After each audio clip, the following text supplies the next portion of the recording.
Sarah Tiana's first volley for Scroogiest sports opinion.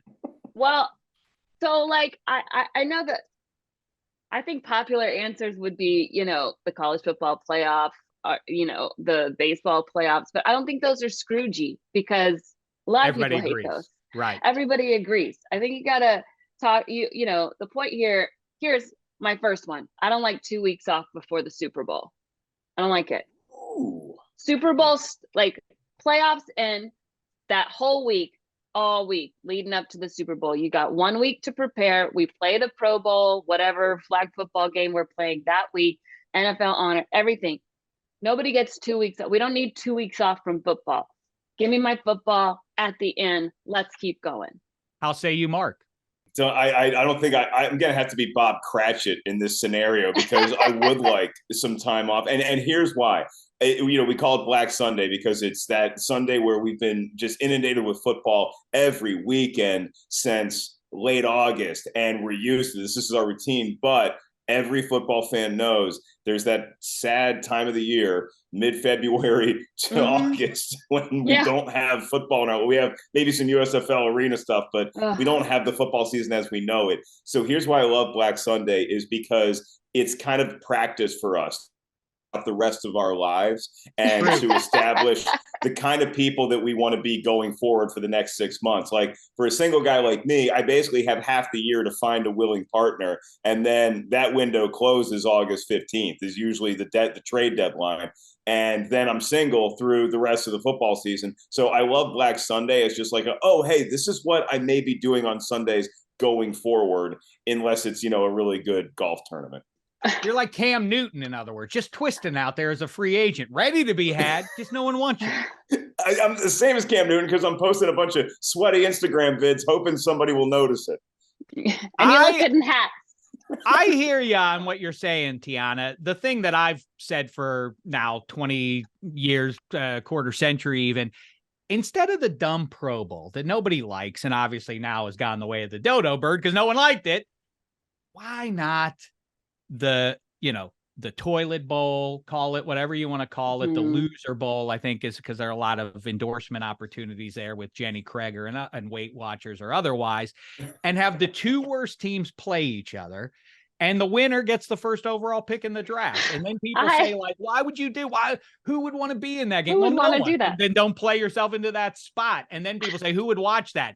Everybody is who, because as Mark just said, we're desperate for anything. And now we see too late. The problem with the 2 weeks in between the title games and the Super Bowl, it's already too late. Grim reality has slapped you across the face. Like, oh crap, football season's over. All we have now is that, halftime show surrounded by a couple halves of football. We're already into the offseason, right? But you're asking guys in that game to play hard for you to draft their replacement.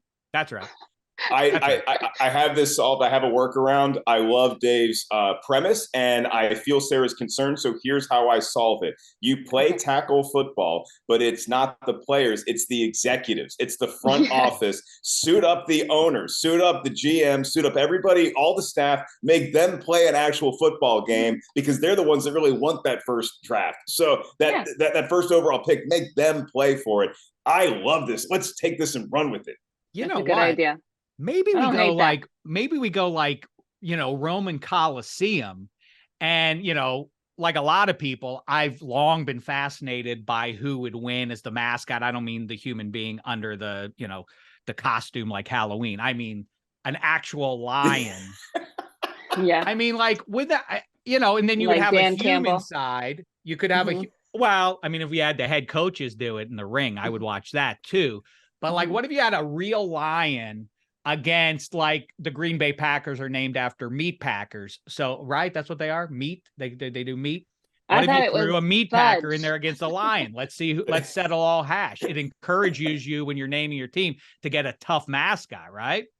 Well, yeah, I mean, I don't know that a commander would fare well as some guy, who's been in the Army for 20 years. Right. Thank you for your service. You're probably not going to fare well against a lion or a Bronco or a Buffalo Bill, something like that. I feel bad for the Dolphin. I think the Dolphin gets the short end of the stick because the Dolphin, that's basically an away game for the Dolphin playing in a Coliseum. Mm-hmm. Well, I mean, maybe we do it in Atlantis one year in his to his benefit, just once, to give him a shot to see how it goes and let all the other 31 teams know what it feels like. Okay, I like where your head's at. I'll pick up there, Sarah, and say go all the way across the desert without football and arrive in September. And we're so desperate. We're starving. We haven't had a morsel of food in forever.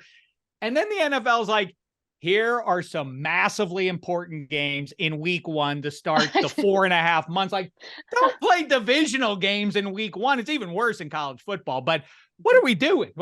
These massive, give me any, let every especially when nobody plays the preseason. Yeah.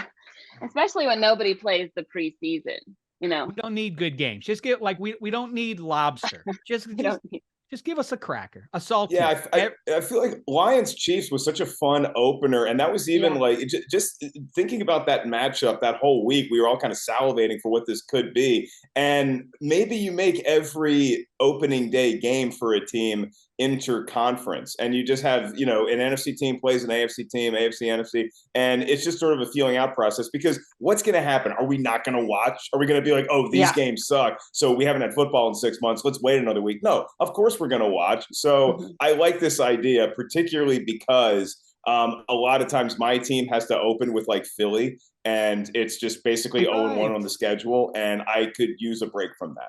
Yeah, it's like something dark in your past that you thought you'd overcome. Like in the social media age, somebody digs up a tweet from, 2011 and it burns you. It's like the same thing. It's like December, we might win the division. Oh, remember way back in the first week of September, that loss? Yeah, that still is out there. It still counts. Mark, how say you? You have a Scroogie opinion for us?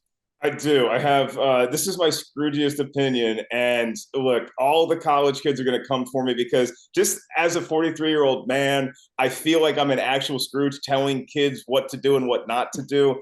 Stop storming the field. Stop storming the court. It's dangerous. It's stupid. It's not memorable anymore.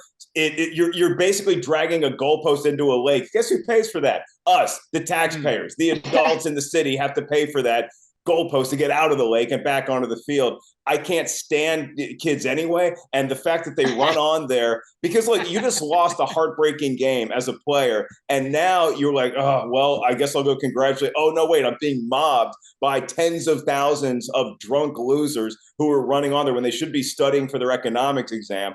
Do not allow this. Wear security. And it's like, well, I'm wearing the shirt, but I guess there's too many kids. I can't stop them. Do not allow this to keep happening, because honestly, I do think somebody's going to get hurt. Somebody's going to get killed. Somebody's going to get trampled. And then I have to sit through coverage of it with Tom Rinaldi or whoever doing some flowery piece about remembering this person. I got to deal with that crap for the next week. I don't want to deal with it. The program got sideways with the death of you're right. That's a great call for our future selves. We don't want to have to endure that pregame not saccharine, but dark little story. That's a great call. That's I like that. Good one. My main concern when you're storming the field, it's fun to storm the field. I think I've done it when I was in school, Indiana University. I did it too. I stormed the court when Wake beat Kansas, but here's the mistake. As I say, not as I do. Right. Here's my main counsel. If you're going to storm the field, try not to touch the other players. I mean, the other team. I mean, you're going to get, even if you don't get Garrett blunted, it's just a bad idea spiritually. What are you touching those guys for? They're human beings. I'm sorry, Tiana, go ahead. Oh no, I was going to do another one. I also have a take of, I don't like it when adults ride the Zamboni in between periods. That really freaks me out. It's also just the people who throw out the first pitch in baseball anymore are just donors, people who donate or have season tickets. No. We need ridiculous people to be throwing out. I don't care that you paid $20,000 for your seats. Nobody wants to see you schlep a baseball so that you get to shake. You've already got to shake hands with this player. And I don't want you riding on the Zamboni for the same reason. Mm-hmm. It's for kids. It's to let, to draw interest into the sport, right? You let a kid ride a Zamboni, maybe he gets more into hockey, maybe he wants to play it. It's for the benefit of the sport. Same with the baseball, but for sure, it's just weird seeing an adult ride around a ring. Well, I'll tell you what else on it a is. Zamboni. I'll tell you what else it is. It's worse than that. It's disrespectful to the professional driving that Zamboni. Like, oh, any bum can jump on there and do your job. Well, how do you think that makes that guy feel? He's there 80 nights a year, at least thrice nightly, running that thing up over the tattered ice to make it nice and smooth and shiny for the players. And now this guy's coming out of the stands. Not enough to be the manager at the bank. Now you got to take my job on the Zamboni. Not cool. Mark. Yeah, I'd say that the Zamboni driver looks very happy being by themselves. It's kind of like a trucker. Truckers don't pick up hitchhikers for a reason. Like, I'm having a good time. I'm listening to my satellite radio. I got my Mountain Dew. I'm thinking about my dog. Whatever you're doing, driving a truck or a Zamboni, it's an isolation. It's meditative. In a way. I mean, isn't that story told by the fact that I only put the one seat on there? There's no shotgun for you, friend. Take the hint. Beat it. Yeah. Right? We could make it more fun. We could just have just the Zamboni driver be out there, but his Facebook history gets to be up on the screen. So we're just getting to look through all the things that he's liked and posted over the last week or so. I will say I can watch and have watched it countless times in my life, having spent many, many evenings at the Igloo in Pittsburgh, PA. I could just watch them smooth that ice. And people are like, oh, intermission. You want to go out and get it? Well, no, I want to watch the Zamboni. I love watching that thing. Very, very It's peaceful. A rake in the sand. It's a rake in the sand. It's zen. Yeah. It's like, what's his name in American Beauty, watching The Bag, you know? It's like, there's so much beauty. I just sit there and I lose myself for 10 minutes twice a night. It's great. It's the Canadian version of lawn care. And as somebody who grew up making money mowing lawn, there's nothing better than mowing a lawn. I just love the smell of fresh cut grass. That's what that version is. Don't take that away from the hardworking Zamboni drivers. If you do, I adopt Sarah's idea of putting every social media question. It's like, here's Duff Henderson. His kids are in the town, and it appears Duff was in close proximity to the Capitol on January 6th. Let's ask him about that. Just get into these people's history. If we can interview the skippers in game, we can interview the Zamboni driver while they're doing their thing. I completely agree. All right, let me blow through mine real quick here because I want to hear what you got going, Mark. America's team, I've bellyached about this forever because the Dallas Cowboys raised their hand and said, we'll be America's team. And NFL Films was like, okay. And then off they run with that for decades on end. And everybody just kind of accepts it.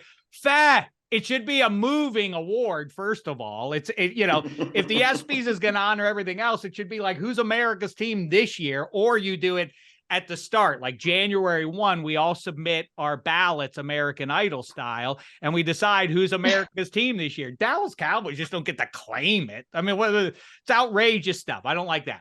2, Thanksgiving, speaking of the Cowboys.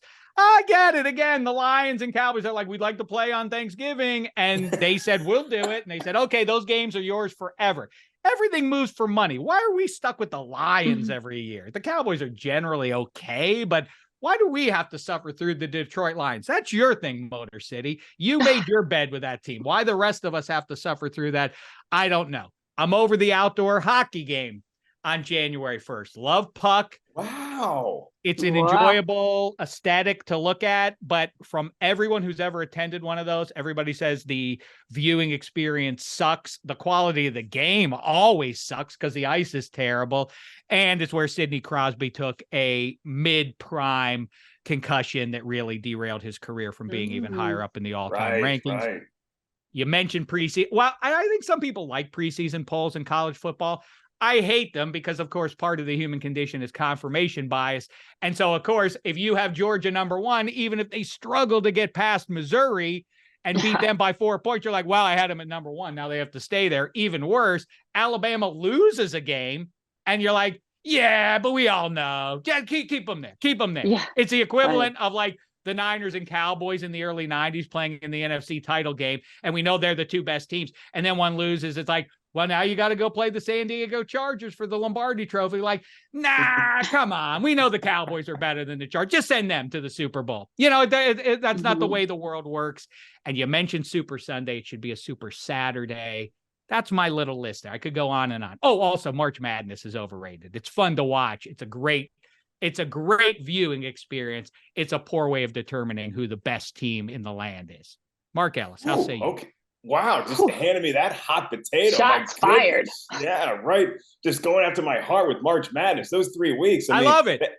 It's what we football fans need, because if we can just get to March, like the Super Bowl's over, we can just get to March and have some excitement with college basketball. Maybe our team's in it. I'm actually going to take a page out of college basketball's book, because I prefer that watching on TV or in person better than the NBA for this one reason. And this is my next Scrooge point. And it's a weird Scrooge point, because I'm actually going against my fellow billionaires here. Get rid of the courtside seats. I am so done with billionaires and millionaires, half of whom could not defend themselves if, God forbid, a player leaps in to dive after a ball. The thing that bugs me the most about these people is, if you want to keep courtside seats, fine. But the one time you have a courtside seat and you're late to the game, you are never allowed to sit courtside ever again. If halftime is over and it's the start of the third quarter and those lazy bums are still walking and they don't even care to wait until the action's on the other side of the court to walk in and find their seats. God forbid the players get interfered with. I'm going to walk with my nachos and my beer and sit right down in the middle of this action. The privilege is too tough to watch for me. I cannot do courtside seats. You want to keep them, fine, but the minute you act up in those courtside seats, you're never allowed to sit in one again. I love it. Love it. That's good. That's a good one.